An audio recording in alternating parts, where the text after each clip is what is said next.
Halo, saya Ardan dan penggemar otomotif, khususnya mobil.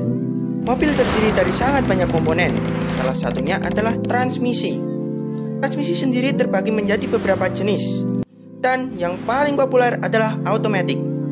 Dan ini adalah Doku Auto 5 kesalahan pengendara mobil matic.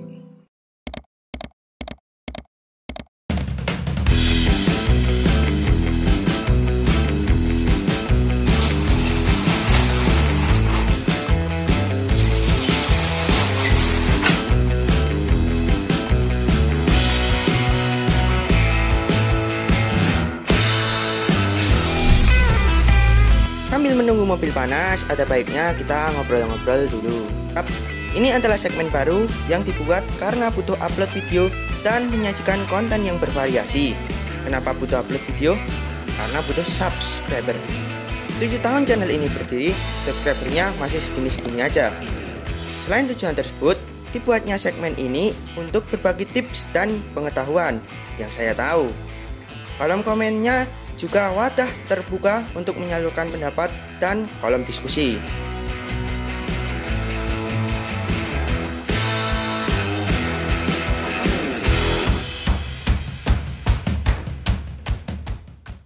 Semakin kesini, populasi mobil matic semakin banyak. Faktanya, penjualan mobil baru Honda 65% matic dan 35% manual. Apa alasannya? Jalanan makin padat dan mengakibatkan kemacetan. Perpindahan gigi mobil matic dinilai lebih mudah dan simpel dibanding manual. Semakin banyaknya pengguna mobil matic, semakin banyak pula kesalahan yang dilakukan.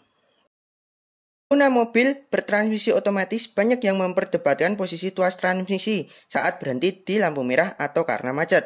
Ada yang berpendapat transmisi harus dipindah ke netral agar komponen transmisi matic lebih awet. Banyak yang mengkhawatirkan bagian dari transmisi matic cepat aus jika tuas transmisi dibiarkan berada di D, terutama saat mobil dalam keadaan berhenti. Hal tersebut memang benar, kalau berhenti dalam keadaan yang cukup lama atau berhenti lebih dari 10 detik. Hal itu akan mengakibatkan mesin menjadi panas karena beban mesin bertambah. Konsumsi BBM pun menjadi lebih boros karena mesin berusaha menggerakkan kendaraan tapi ditahan oleh rem. Jangka panjangnya, karet mounting transmisi akan aus. Tapi, jika berhenti kurang dari 10 detik, lebih baik tetap diposisikan tuas transmisi di D. Memindahkan tuas transmisi D ke N dalam waktu yang berdekatan akan merusak solenoid transmisi. Simpelnya, jika berhenti kurang dari 10 detik, lebih baik di D. Tapi, jika lebih dari 10 detik, lebih baik di N atau netral. Memindah tuas transmisi ke posisi netral saat turunan dengan alasan akan menghemat konsumsi BBM karena putaran mesin menjadi idle. Hal tersebut justru tidak dibenarkan karena engine brake tidak berfungsi dan kinerja rem akan semakin berat. Dengan memanfaatkan engine brake pada jalan yang menurun dapat membuat sistem pengereman khususnya bagian piston rem tidak overheat dan akhirnya blong. Setelah melewati turunan, pasti akan bertemu jalanan datar atau tanjakan. Tentunya tuas transmisi dipindahkan lagi ke drive. Pada saat dipindahkan dari neutral drive, ibaratnya orang sedang berdiri di jalan menurun lalu jalan perlahan dan didorong dari belakang. Hal ini berakibat transmisi menjadi jebol untuk jangka panjang. Pada saat jalan menurun, lebih baik tuas transmisi tetap di drive atau pindahkan ke gigi yang lebih rendah saat turunan curam agar engine brake berfungsi dan tidak menyebabkan jebolnya transmisi untuk jangka panjang. Kebiasaan yang menyebabkan mobil matic cepat rusak adalah perpindahan transmisi yang tidak sempurna atau memindahkan gigi terlalu cepat. Biasanya saat sedang terburu-buru, banyak pengguna mobil matic yang langsung mengganti tuas dari R ke D. Padahal mobil belum berhenti sepenuhnya, bahkan masih dalam keadaan mundur. Kebiasaan buruk ini akan membuat sistem transmisi mobil matic mudah rusak. Hal yang sama berlaku untuk posisi lainnya, misalkan dari posisi D ke posisi P dengan cepat saat akan mematikan kendaraan. Yang harus dilakukan adalah tarik rem parkir saat di posisi N dan angkat rem kaki. Biarkan mobil menghentak terlebih dahulu. Setelah itu baru pindahkan ke posisi P. Hal itu bertujuan agar beban mobil bertumpu pada rem, bukan pada transmisi. Anggapan bahwa mobil matic dianggap lebih lemot daripada mobil manual masih sering kita jumpai. Bahkan ada yang beranggapan mobil matic tidak bisa nanjak. Anggapan tersebut salah, asalkan pengoperasiannya benar. Nah, bagaimana yang benar?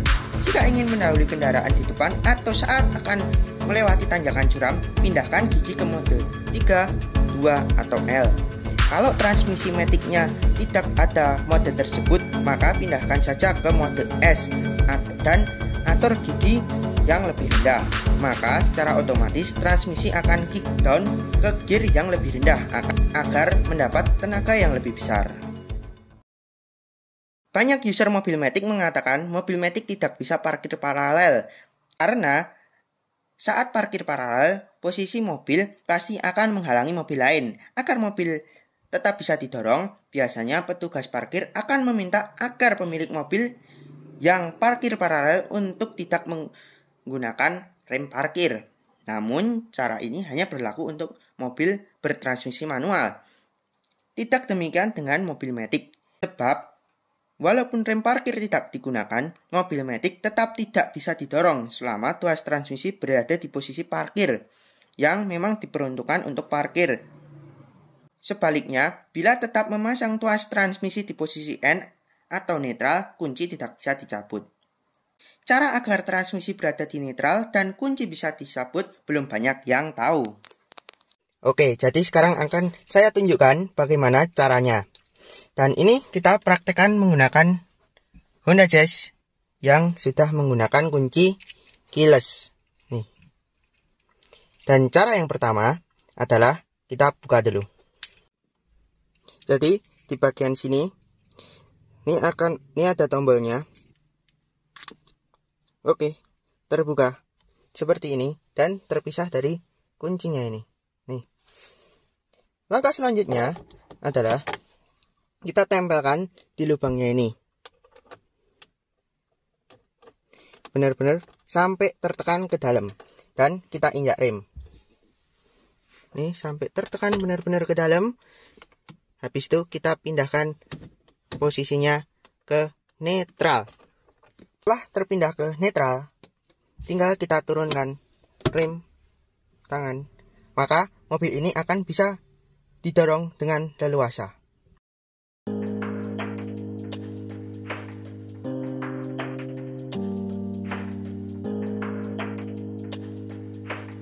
Kesalahan tersebut yang paling umum dilakukan oleh pengendara mobil matic. Semoga videonya bermanfaat. Di-share juga ke grup keluarga atau mungkin teman yang masih melakukan kesalahan-kesalahan tersebut atau yang baru akan membeli mobil matic agar video ini semakin bermanfaat. Bagaimana menurut kalian segmen Toko Auto? Perlu dilanjutkan atau tidak? Jika perlu, topik apa lagi yang menarik untuk dibahas? Silahkan tulis di kolom komentar. Jangan lupa subscribe. Bye.